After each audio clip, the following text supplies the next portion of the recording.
Greetings everyone, my name is Dominic and today you're tuning in to the Comic Book Report, where we review comic books and graphic novels so you can get an idea of what to read.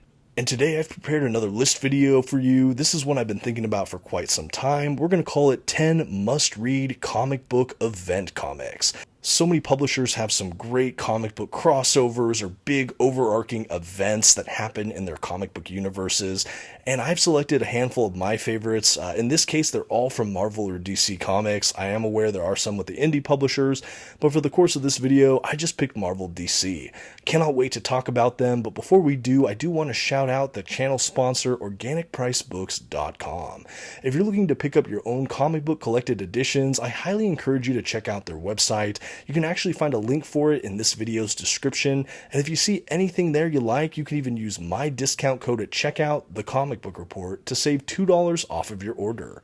Please note, if you use my affiliate link or code to make a purchase, I will earn a small commission, but it's a fantastic way to support this channel. Thank you so much for considering. Now let's get started with today's list. Kicking off our list of event books today, we're going to be talking about Crisis on Infinite Earths from Marv Wolfman and the great late George Perez. This is the first big industry crossover from DC Comics, and in my mind, the most influential Crisis event in DC Comics history. If you disagree, let me know in the comments. That could be a fun discussion, but this is a big one. This really separated all pre-crisis or post-crisis comic book continuity over at DC Comics, if you've ever heard that terminology. This is, again, a DC crossover event that basically has the multiverse within the DC universe coming into collision course. We have so many different iterations of heroes across so many different eras of DC Comics, all vying for the future of the universe. The storyline basically has at its core a conflict between the Monitor and the Anti-Monitor. Anti-Monitor is this force that's basically trying to destroy the DC multiverse, trying to destroy existence. So we have the heroes across all of these different places trying to stop the forces of darkness, and this crossover is incredible. We have some really gorgeous artwork, some incredible writing, and like I said, this is one of the most impactful events. After this, DC's continuity kind of got streamlined. We had less multiversal stuff for a while, and honestly, there were some really big ramifications. There was some fallout from this event, and not everyone survived the Crisis event. Again, this is a really, really memorable book here. In this list today, this is probably the most dated of the event books, but I still think it's really important. I think if you're a big DC Comics fan and you've yet to read Crisis on Infinite Earths, even from a historical standpoint, it's something that has to be experienced. It's really important, it's really fun, and honestly, it really held up, at least for this reader. I had a blast when I went through this, and honestly, looking at it again, it might be time for a reread. I don't think I've reviewed this on the channel. If that's something you'd be interested in, though, definitely shoot me a comment and say, hey, why don't you review Crisis on Infinite Earths? And you know what? I might just have to do it.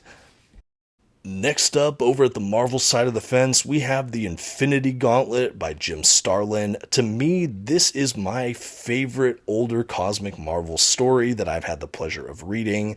And for fans of the Marvel Cinematic Universe film franchise, the entire Thanos Infinity Saga is really based around this storyline, where Thanos gets the Infinity Stones or gems, depending on what you're talking about, and he assembles the gauntlet, and he tries to basically wreak havoc on the universe. Yes, the Marvel Cinematic Universe tweaked different things, of course, but it was really heavily based on this event, and this is a really good one.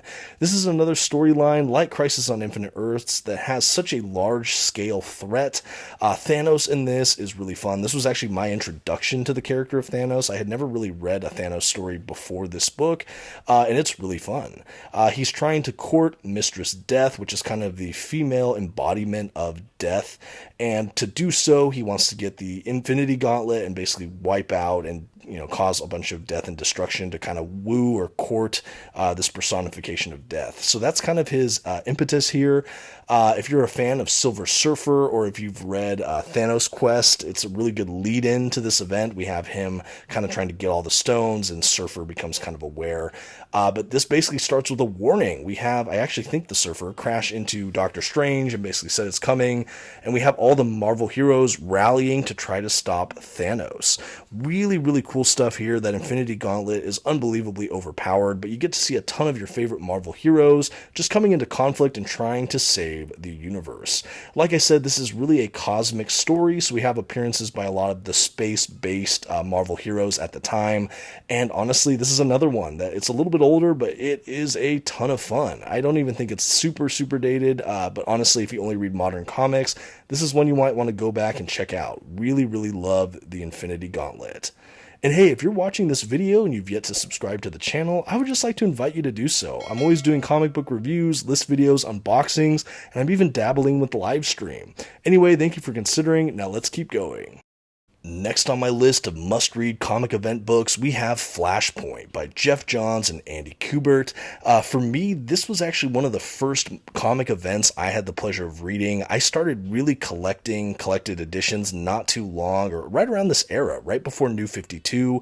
And for those that don't know, there's a whole era of DC Comics known as the New 52 era. Basically restarted all of their major books with a new issue 1, and even if we didn't always get a brand new origin story, they were all made super accessible to a new generation of readers. It also reset the long-standing DC continuity or canon, and that's all because of this event here, Flashpoint. It is a Flash-centered event book. Basically, Flash has an event in past that has changed, and it creates this kind of side universe known as the Flashpoint, where we basically have like the Amazons and the Atlanteans at war. We don't really have Superman here present. Nobody knows who the Flash is, and Batman is maybe not who you think he is.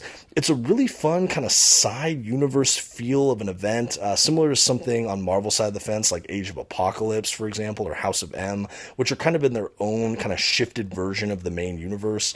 And honestly, this is a great event book. This is such a fun start as a reader too. Granted, if you are a fan of the larger DC universe, you'll notice some of the little Easter eggs or things they put in here. But if you're a brand new comic book reader, and maybe you've heard about this event from just being a really casual new fan, or maybe you're a fan of the Flash television series that was on the CW, and you've heard of Flashpoint, this is honestly not a bad place to start. And from here, you can start any of the New 52 line of books, or you can honestly just start those books without reading this.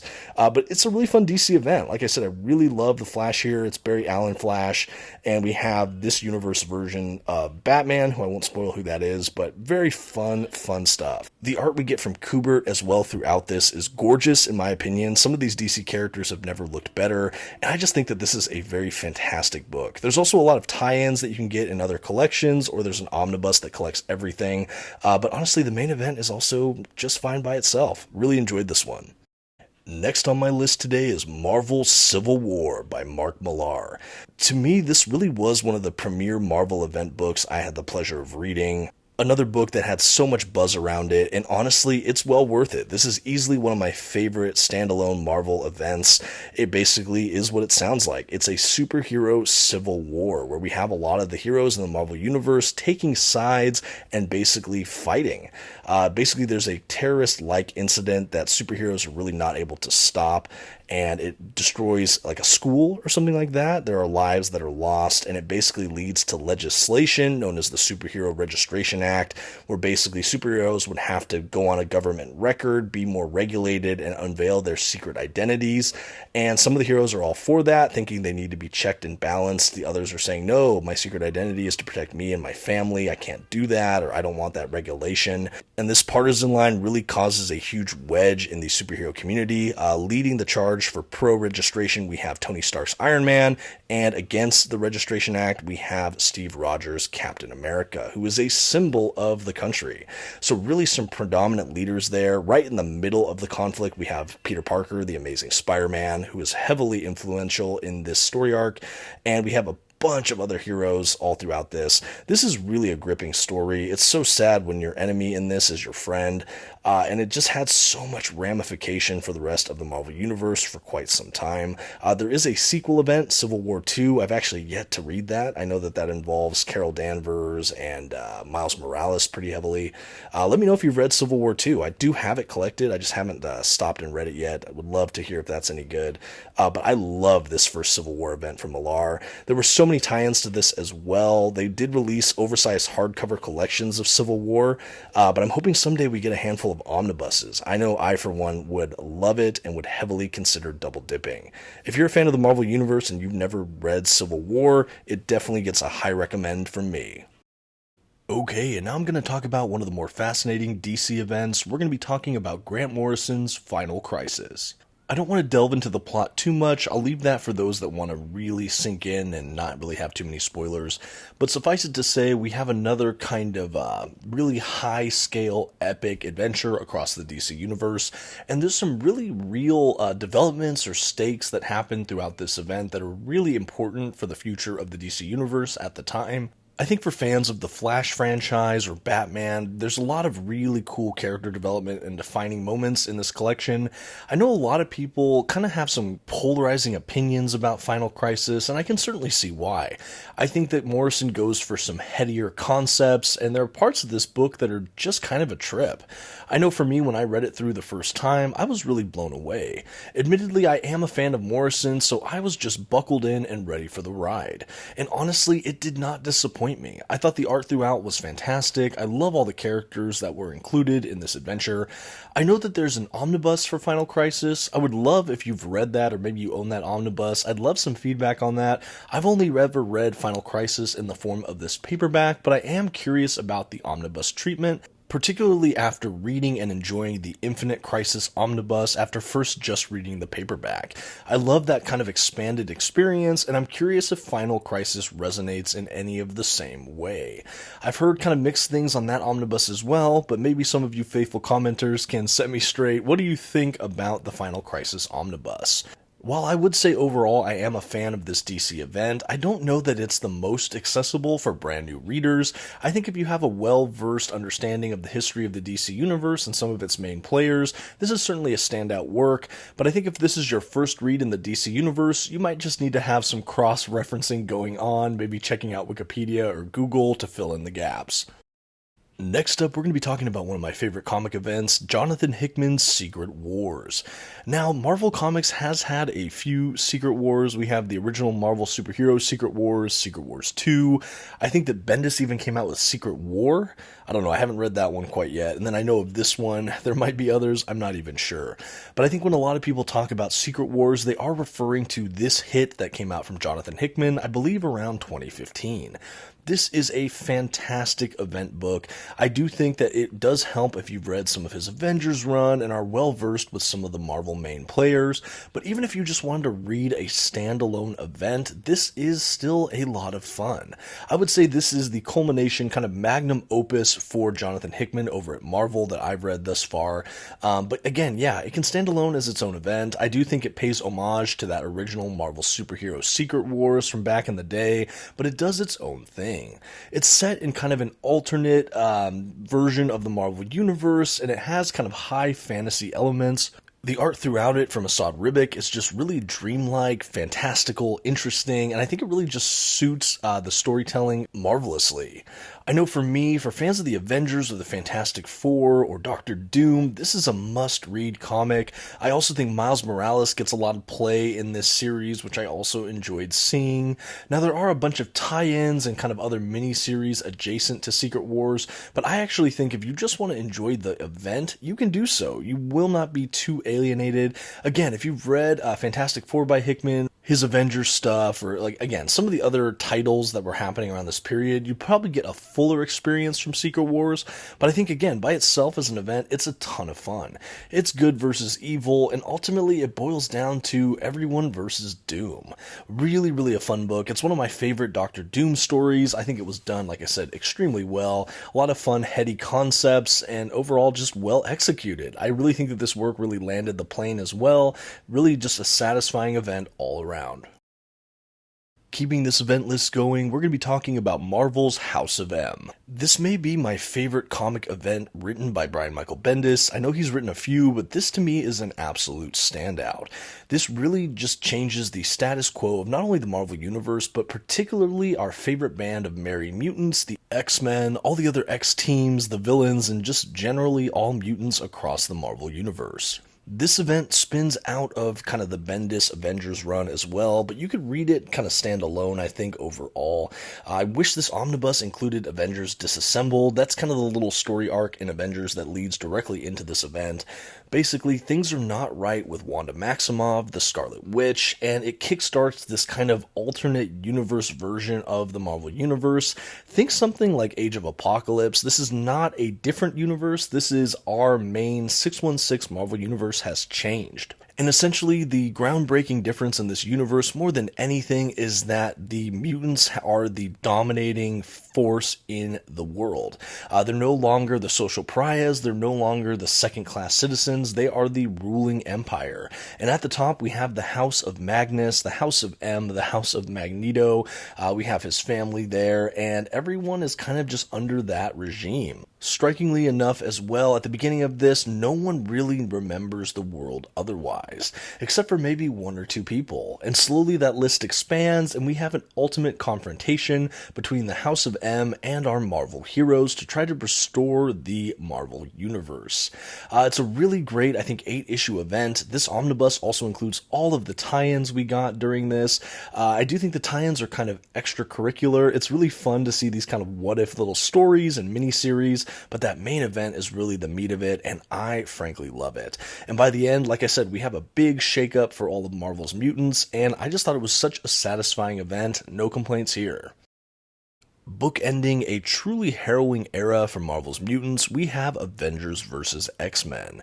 What House of M began, Avengers vs. X-Men resolves. Really liked what I've read of this event. This is a truly massive omnibus that includes all of the tie-ins. I am admittedly still making my way through it, but I have read all of the main Avengers vs. X-Men event issues, as well as some of the tie-ins. I do hope to review this once I complete the book. But yeah, this event was really fun. You know what's funny? I got a lot of mixed reviews from people about what they thought of this event overall, but I found myself very positively looking at this book. We have some really great fight sequences. I think the reason for the conflicts between the Avengers and the X-Men is really sound and interesting, and honestly, I really dug it. I think there are shades of kind of the Marvel Civil War where we have hero fighting hero, but there's a lot more things at stake here, a lot of different ideologies that we see for what is causing the conflict and what's behind all of this. I do think it's also interesting because I think overall X-Men are kind of painted in a more villainous light throughout this event, but we have some fun twists and turns here. Like I said, I thought it was really fascinating, and I think it was better than the mixed reviews I had heard about it. The art throughout it is absolutely fantastic, and overall, like I said, it's fun reading. I think for me, at the core of this, it's essentially what is going to happen to the fate of the mutants. Are we going to have more mutants again? Will we have kind of a breakthrough moment? For the fans of the Phoenix Force in the X-Men universe and the Marvel universe, this is also a heavy plot point throughout Avengers vs. X-Men, but there's a lot of fun wrinkles, and they play with kind of the mythos of the Phoenix Force, and I thought it was really surprising and fun. I know this event is kind of dated at this point, but I had heard surprisingly little spoilers for it, so I had a blast reading it fairly recently. Really recommend Avengers vs. X-Men, particularly if you're a fan of just some of these mainstay characters in the Marvel Universe. Now, kicking off the modern cosmic saga over in the Marvel Universe, we have Annihilation, and this omnibus collects the entire Annihilation event, along with all of the miniseries that tie in and lead up to Annihilation. I really like it. I think that this was a really fun way to explore a storyline or crisis of galactic importance within this universe. With so much happening in New York City in the Marvel Universe, it was fun to just play in a bigger sandbox. And I think this event really showcased lesser-known characters, particularly at the time. Sharing the spotlight across this omnibus, we have characters like Drax the Destroyer, Richard Rider's Nova, The Silver Surfer, The Super Scroll, and more. I think for me, I had heard about a lot of these characters, I'd read them to different degrees, but to see them just really front and center across this greater event, it was just a blast. This omnibus also has so many different writers and artists in particular that you get a little bit of everything stylistically.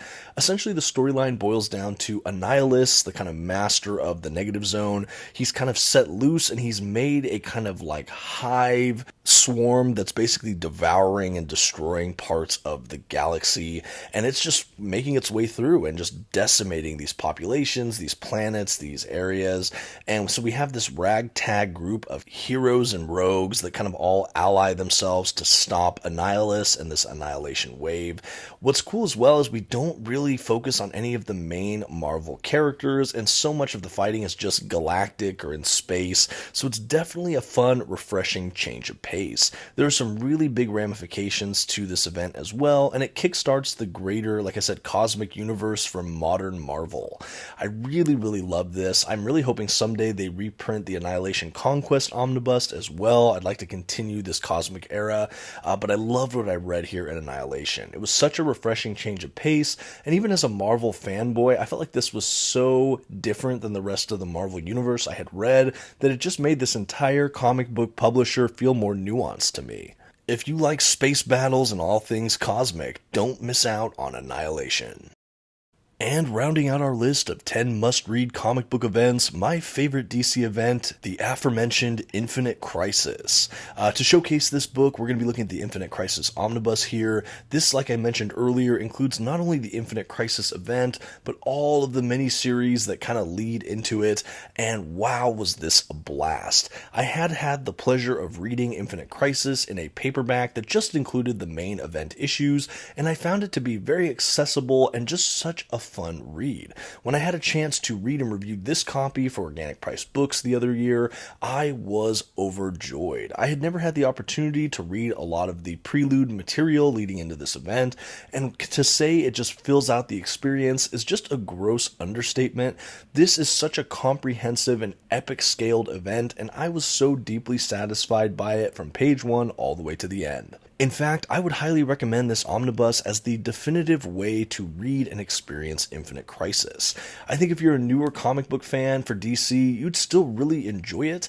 I do think it's nice to read something like Crisis on Infinite Earths first, because this is kind of a sequel, but you can probably read this as a standalone and be perfectly fine. We get a great showing of so many heroes and villains across the DC universe that I would also say that reading this omnibus, you feel like you just have a greater depth of understanding for the entire universe in DC Comics. And while we have some really good utilization of the main three, Superman, Batman, and Wonder Woman, across the pages of this omnibus, it also really stresses some of the lesser-known characters in this world. Spinning out of Infinite Crisis, we also have kind of a longer maxi event, 52, which I also read and reviewed on the channel. That's a really cool epilogue and follow-up to the events of Infinite Crisis. But yeah, this book is just incredible. It's another kind of cosmic-level threat. We have things like multiverse explored throughout this, and it's just great. I can't sell it enough. This is my favorite DC Comics event that I've had the pleasure of reading, and I couldn't do a must-read comic event list without talking about it. If you have not read Infinite Crisis, please, please, please do yourself the favor and try to pick up a copy, whether you get the paperback or you spring for this omnibus edition here. And I think that's going to bring this video to a close. You know, I've been wanting to do an event-centric list video like this for some time, and looking at my shelves, I just realized that so many of these titles I wanted to talk about again. Yes, I've reviewed a handful of them here on the channel, but it's so fun to revisit, even flip through these collections, and remember how I felt when I first explored them. I do think comic book events in general can be maybe overdone or played out. I really don't like events when they kind of interrupt already great individual comic book runs. I much prefer kind of standalone events, but every so often you get a great event with some great tie-ins, and these are just a handful of my favorites from the big two publishers, Marvel and DC Comics. But limiting a list video like this to 10, I'm sure there are some I missed, I left out. Maybe your list really varies from mine, and that's where you come in. Please, in the comment section, recommend what are your favorite comic book events. Did I name them here? Are there some that I really need to check out? Do you have some that you just want to promote or talk about? I'd love to hear all of that. I'd love to have some discussions in the comments section if that sounds good to all of you. And thank you so much for taking the ride with me today. Until next time, this has been the Comic Book Report. Please don't forget to leave your like, that comment we talked about, and maybe share this video with a friend. Thank you so much and have a good one.